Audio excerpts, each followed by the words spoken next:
History is full of discoveries that make sense, but sometimes researchers find objects that do not fit the time period they belong to. A ring that looks like a modern watch, a crystal shaped like a lens, carvings that resemble electric bulbs. These finds raise a simple question: how did ancient people create objects that look so modern?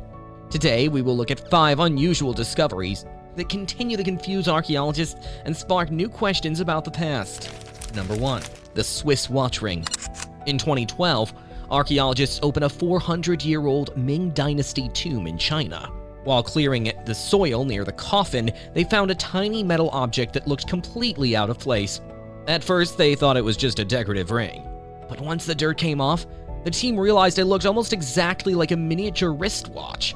It had a small dial, a crown on the side, and what seemed like the word Swiss engraved on it. The time on the dial showed 10:06. The problem is simple. Wristwatches did not exist in the year 1644. Swiss watchmaking in this form started much later. The tomb was sealed, the soil was compact, and there were no signs of disturbance or modern items nearby. Even the corrosion marks on the ring matched long-term burial conditions. This makes contamination unlikely. Mainstream archaeologists say it was probably a ring that only resembles a watch, but the details are very close to modern design. Photos show clear features that are hard to dismiss as a coincidence. The object has never been perfectly explained. It does not prove time travel or advanced technology, but it shows how unusual some archaeological finds can be when they do not fit the accepted timeline. Number 2. The Salsburg cube.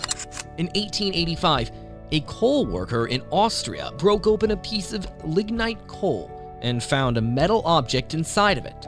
The item was small, heavy, and shaped with straight sides and a groove around the center. It looked more like a machine part than a natural stone. Researchers later called it the Salsburg cube or the Wolfsegg iron. The biggest question is the age of the coal. That coal layer is believed to be around 60 million years old. Humans did not exist at that time, and no known civilization produced refined iron tools millions of years ago. Tests showed the object was made of very pure iron with almost no impurities. That level of refinement is unusual for early human metalwork.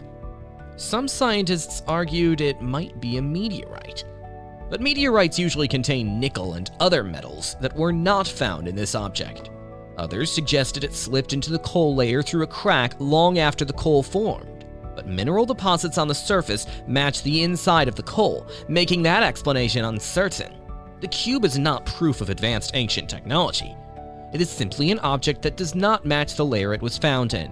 Until new evidence appears, it remains an unexplained artifact with no clear origin. Number 3. The Nimrod lens. In 1850, archaeologists working in the ancient Assyrian city of Nimrod found a small oval piece of crystal that acted like a magnifying glass. This artifact is now known as the Nimrod lens. It dates to around 750 BCE, long before the recorded development of optical science. The crystal was shaped carefully and polished in a way that bends light. When examined under controlled lighting, it clearly magnifies objects behind it. Researchers also noticed fine polishing marks on the surface. These marks show that ancient craftsmen used repetitive grinding and abrasive techniques. This is a level of precision that is rarely associated with early civilizations. Most scholars believe the lens was used by craftsmen to make detailed carvings. Assyrian art includes extremely fine engravings, so a simple magnifier would have been useful. Some researchers think it may have been used for focusing sunlight to start fires. A few suggest it might have been part of an early optical instrument, especially because Assyrians studied stars and created accurate astronomical records. The lens does not prove unknown technology. It simply shows that ancient people understood more about shaping crystal and manipulating light than expected. It remains one of the earliest known examples of lens making. Number 4. The Dendera carvings.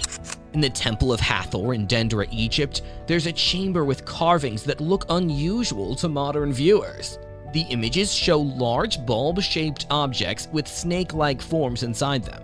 Some lines around the carvings appear similar to wires connecting the shapes to a box-like structure. Because of this, many people compare them to early electric lamps. The idea is called the Dendera light theory. Supporters point out that deep rooms in Egyptian temples show almost no soot or burn marks. If torches or oil lamps were used, there should be smoke stains.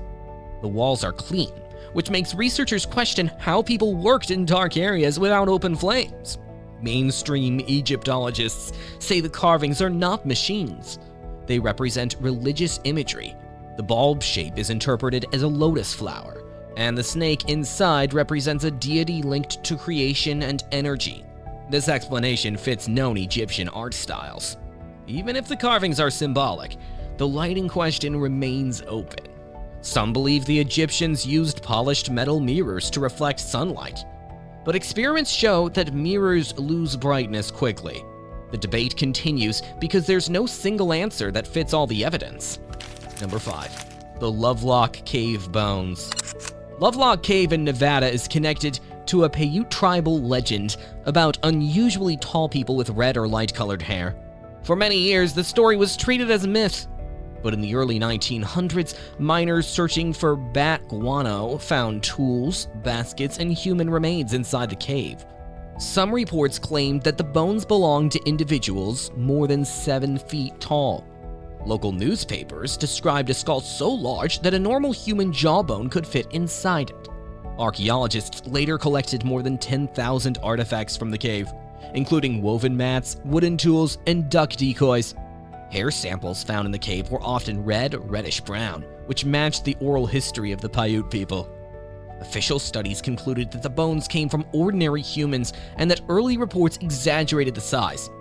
However, many of the larger bones were removed by collectors and are no longer available for testing. This has made verification difficult. Today, the cave remains a blend of confirmed archaeology and unresolved claims. It does not confirm the existence of giants.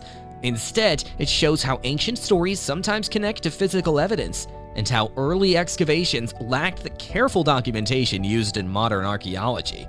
These discoveries do not prove lost technology, but they show that history still has many unanswered questions. Which one do you think needs more research? Share your thoughts in the comments. And if you want more simple and clear history videos, subscribe and stay connected.